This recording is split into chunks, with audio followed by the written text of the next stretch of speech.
Good day, everyone. My name is Jade Natala Sales, your discussant for today, and I'll going to discuss the topic institutionalizing mother tongue-based multilingual education (MLE). So, what is mother tongue? Mother tongue is the language that a person has grown up speaking from early childhood or native language.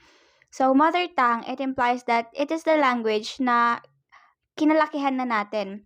This is the language that we used to speak um since we learned how to speak. Like for example, me, I grew up speaking Tagalog. So basically it is my mother tongue, and it also considered as our L1 or our language 1, since it is the language that we grew up to. So upon knowing the title, the MTB MLE, let me tell you when was it mandated. In 2009, MTB-MLE was institutionalized through the Department of Education, DepEd, Order Number 74. More recently, a new law broadened the coverage of MTB-MLE through a legally binding Enhanced Basic Education Act of 2013, signed by President Benigno Aquino III. So, upon the discussion, we will know what was this order number 74 is all about. So, DepEd issue number 74, series of 2009, entitled Institutionalizing Mother Tongue-Based Multilingual Education. The use of more than two language for literacy and instruction as a fundamental policy and program in the whole stretch of formal education, including preschool. So, this DepEd order is all about the usage of two language for literacy and instruction. Like, ito yung gagamitin ng mga estudyante sa kanilang pag-aaral, at ito din yung gagamitin ng mga teachers para ituro sa mga estudyante nila. And it is considered as a fundamental policy para sa pag-ano ng formal education. Kasama dito yung preschool. So, bakit kasama yung preschool? Upon the discussion, you will know. So, under this framework, yung DepEd Order number 74, institutionalizing mother tongue-based multilingual education, the learner's first language, or yung L1, like what I said, will be used as the primary medium of instruction from preschool to at least grade 3, and as the main vehicle to teach understanding and mastery of all subjects areas like math, science, pagkabayan, and language subjects like Filipino and English.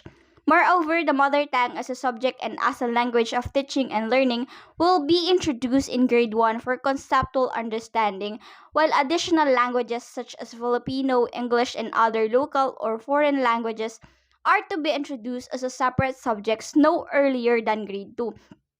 So, under this framework, yung language or first language ng estudyante or the students will be used as the primary medium of instruction. So, ito yung gagamitin ng mga teachers for the learners, for their learners. Ito yung gagamitin nila na language pag sila yung nagtuturo. And yung framework na to is gagamitin siya from preschool to at least grade 3. And we all know the age of the preschool students are about 5 years old, at least grade 3 sila yung like 8 to 9 to 10 years old. So basically, it will help the students to master of all their subjects like math, science, magabayan, and language subjects like Filipino and English if yung kanilang mother tongue yung gagamitin. Kasi with that, parang gradually, parang mas manonurture pa yung brains nila, mas matututo sila ng maayos if hindi sila bibiglain, nagagamitan sila ng other language aside from their L1, which is yung kanilang mother tongue na nakinalakihan na nila. So, moreover, na mother tongue as a subject and as a language of teaching and learning will be introduced in grade 1. So, ayun. Gagamitin nga yung kanilang mother tongue also as a subject para mas madali silang matututo. And ito ay may introduce sa grade 1 para yun nga mas madali silang matuto and yung mother tongue lang nila yon. While additional languages such as Filipino and English and other local foreign subjects or languages rather, like if it's a private school, then they will include like, I know, public. I mean, let me correct that. Public pa lang kasi under siya ng DepEd order. Tapos, yon nga, like other foreign language like Chinese, Japanese, ni Nihongo, ayun, ayun, are to be introduced as separate subjects no earlier than grade 2. So, hindi siya pwedeng i-introduce sa mga students na nasa grade 2 pa lang or grade 3. Kasi nga, kailangan yung gamitin is yung kanilang L1 lamang. Ayun. So, I have a table here. The transition from mother tongue to English.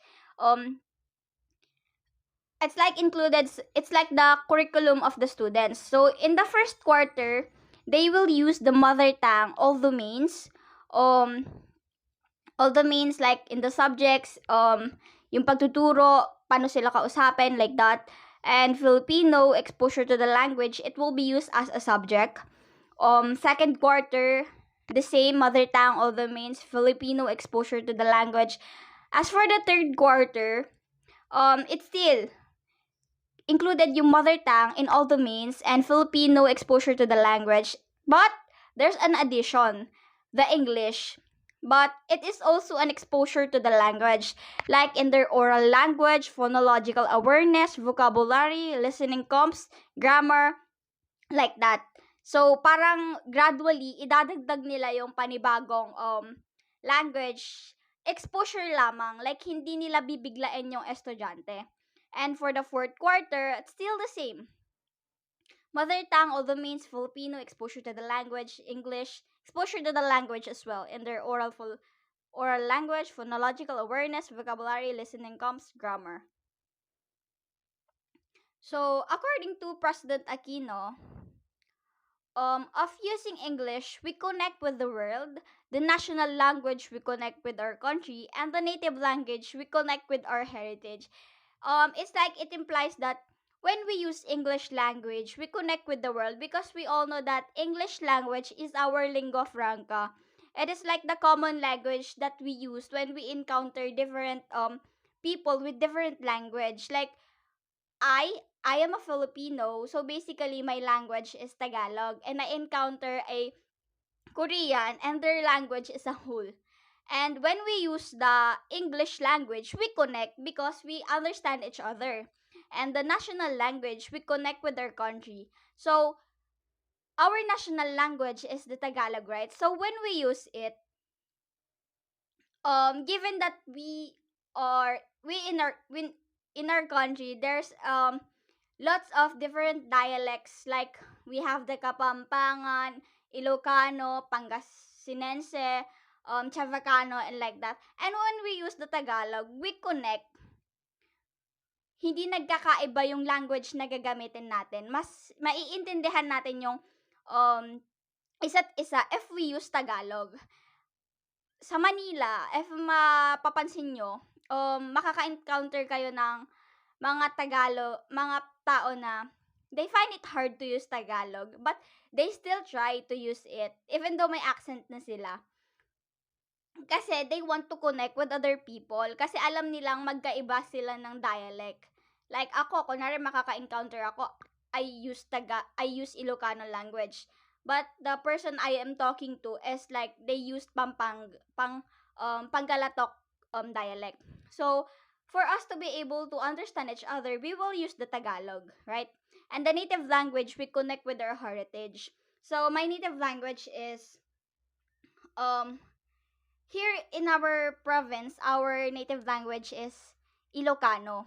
So, when we use the Ilocano, we connect with our heritage, our culture, because it's like, tawag dito, ginagamit pa rin natin yung, Ilocano language, despite na knowing we can just use English or Tagalog, but no, we opted to use Ilocano language for then to show respect with our ancestors in our heritage, because we all know that if we love our heritage, we won't we don't want our native language to come to its extinction. Like ayaw nating mawala yung native language natin, kaya patuloy natin tong siyang ginagamit. So according naman to DepEd Undersecretary Yolando Quijano, MTB-MLE will help students understand their lessons better, at the same time infuse a sense of nationalism that she adds is still lacking among the youth. Ito talaga ay para naman ma-aware ang bata kung saan siya galing, ang roots niya, ang culture niya, ang sarili niyang kwento at songs, ang pagka-Pilipino niya. Quijano says. So, it is true naman, because some of the youths, some of the kabataan nowadays, like, they don't they don't speak their native language. Like, some of them are nahihiya, or some of them are ayaw lang talaga, and some of them, they want to vibe with the current trend today na people like speaking English, speaking different language like Korean, Japanese, like that. But they forgot, or they forgot to use their own native language. Like, parang kinalimutan na nila. And it's a shame to know na there are some youth na hindi nila alam or hindi nila maintindihan yung kanilang sariling native language. Kaya, ay yung MTB-MLE, as per Quijano says, makakatulong ito para ma-aware yung mga bata kung saan talaga sila galing. Kunwari ako, I'm from the north. So basically, from the north, we speak Ilocano. Ang roots niya, yung culture niya, ayun, ang sarili at kwento at songs niya, ang pagka-Filipino niya. Kasi we all know that Filipino people have their different own, dialects nga, sabi ko. So, according naman sa DepEd, the child's language will serve as the fundamental language for literacy and learning. Gaya nga nung nasa framework kanina, ito yung magsisilbing daan para mas matuto sila in their literacy and learning. Para mas ma-develop. And it will help them gradually learn kung gagamitin mo na is yung kanilang mother tongue. Hindi sila bibiglain. Ganon. Summer Institute of Linguistics, SIL, Philippines, according to the records, the Philippines has 181 languages, but only 177 are currently being used. Out of the 181, 153 languages are considered as healthy. 14 are in trouble, 10 are dying, and 4 are already extinct. So, imagine, out of 181, marami pa ring healthy, like 153, but it makes me sad na knowing na, like, 4 are already extinct. So, that was the record before, I think. So, basically, if we will, look into the current,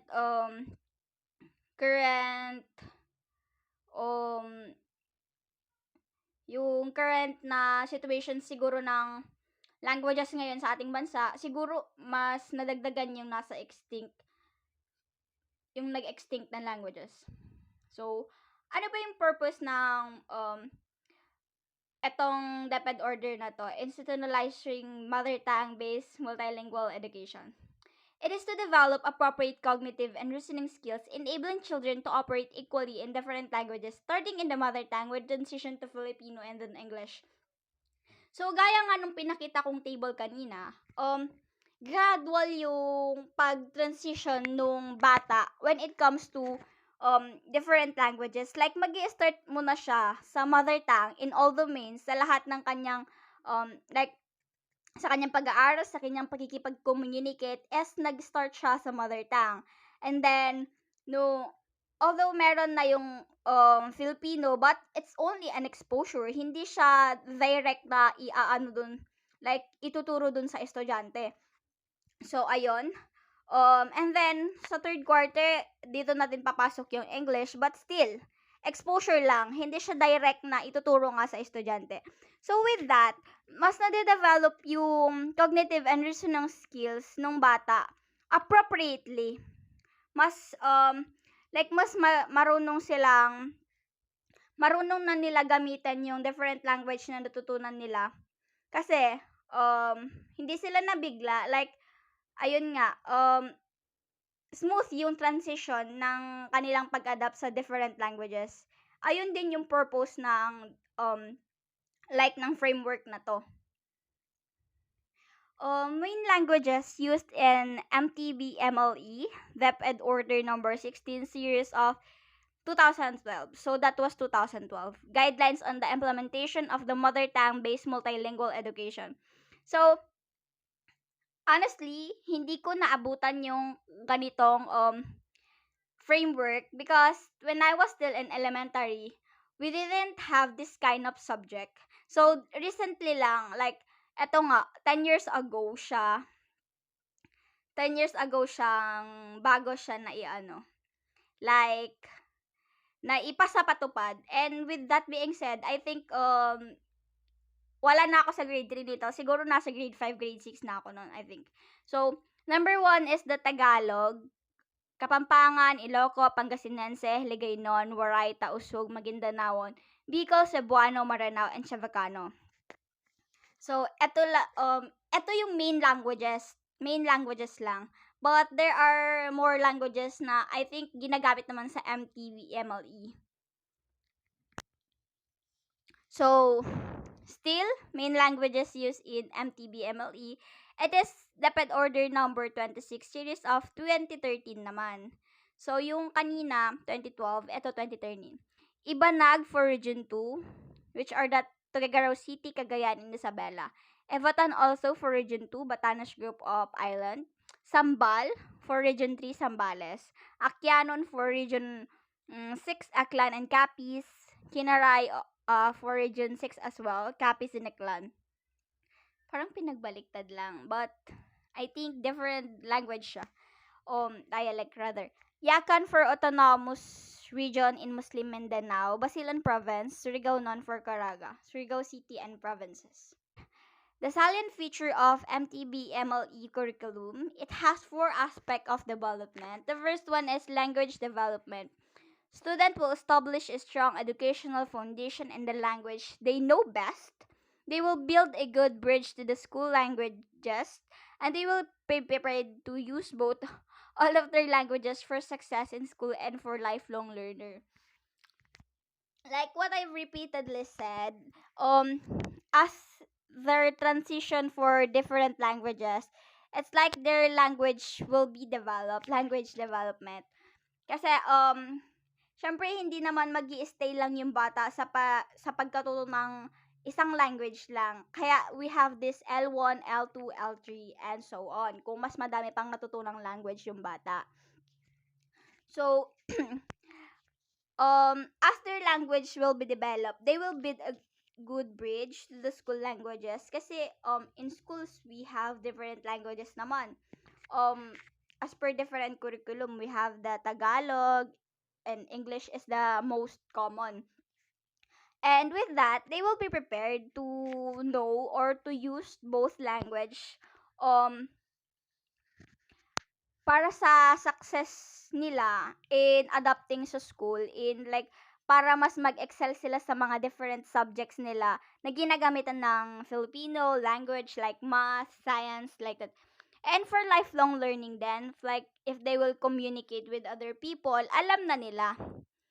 Ayun, hindi lang sila magi-stick doon sa native language na meron sila. Number 2, cognitive development. Cognitive development begins at home at birth. School activities will engage learners to move well beyond the basic questions of who, what, when, and where to cover all higher order thinking skill in the learner's language 1, their language of thought. So, ayun, cognitive development, yung pagkatuto nila kung paano nga gamitin yung kanilang L1 is nagsisimula sa bahay. Some parents taught their kids word by word like that. They will teach them, but some kids learn how to speak through watching videos through YouTube. And with that, like yung cognitive development nila, natututunan nila sa bahay by watching like yung sinabi ko nga sa YouTube. And sa school naman, school activities will engage learners to move well beyond the basic question of who, what, when, and where to cover all higher or thinking skill in their learners language one, their language of thought. So ayun. If yung language one yung magiging salient feature or I mean yung gagamitin as modes of instruction para sa mga estudyante, mas madali para sa kanilang magsagot ng mga katanungan na who, what, when, where, and with that, yung cognitive skills nila is man nade-develop. These higher order thinking skills will transfer to the other languages once enough Filipino or English has been acquired to use these skills in thinking and articulating thought. So, kaya nga kanina yung sinabi ko, if na-adapt na nila yung transition on how to use Filipino and language, mas madali na para sa kanilang gamitin to sa thinking skills din nila and be used in the process of acquiring English and Filipino more effectively. Ayun, mas madali na para sa kanila yung paggamit ng English and Filipino. Number 3, academic development. Students will achieve academic competencies in each subject area, and at the end of the program, they will be prepared to enter and achieve well in the mainstream education system. Diba kasi yung MTB MLE, it will be taught until they grade 3. So basically, if nag-grade 4 na sila, mag-end na doon yung program. But through the help of the MTB MLE, mas marunong na sila mag-participate sa kanilang academics because the other language was taught to them carefully and effectively with the help of MTB MLE kasi hindi sila nabigla. And with that, they will be prepared to enter and achieve well in the mainstream education system. Mas kaya na nilang makipagsabayan sa other students when it comes to their academics kasi alam na nila yung gagawin nila. The last one is the socio-cultural development. Students will be proud of their heritage, language, and culture and respect the languages and cultures of others. I'm not trying to discriminate or those parents na nagtiteach sa kanila mga anak on how to speak English. But it's makes me sad na mas marunong pang mag-English yung bata kaysa matutunan nilang magsalita ng Tagalog or gamitin yung kanilang native language. But through the help of MTB MLE, mababawasan naman yung ganon. Like, mas matututo naman silang magamit yung MTB ay yung native language nila. Through the help of MTB MLE nga. So, pag natapos na nila yung program na to, they will be proud of their heritage language and culture. So, mas marunong na silang respetuhin yung language and cultures nila as well yung language and cultures of others kasi marunong na silang pahalagahan yung sariling kanila. And with that, they are socio-cultural developed. They will be prepared to contribute productively to their own community and to the larger society. Like, marunong na silang ipagbalaki yung sariling language nila. Like, kunwari, yung native language naman talaga nila is Ilocano. Mas marunong na silang gamitin to at ipagmalaki sa iba. And if they are going to commute to the larger society, they will know how to respect the other language of other people as well. And with that, they are socio-cultural development through the help of MTB MLE. So those are the salient features of MTB MLE curriculum. That would be the end of my report. Thank you for listening. And if you have questions, don't hesitate to ask.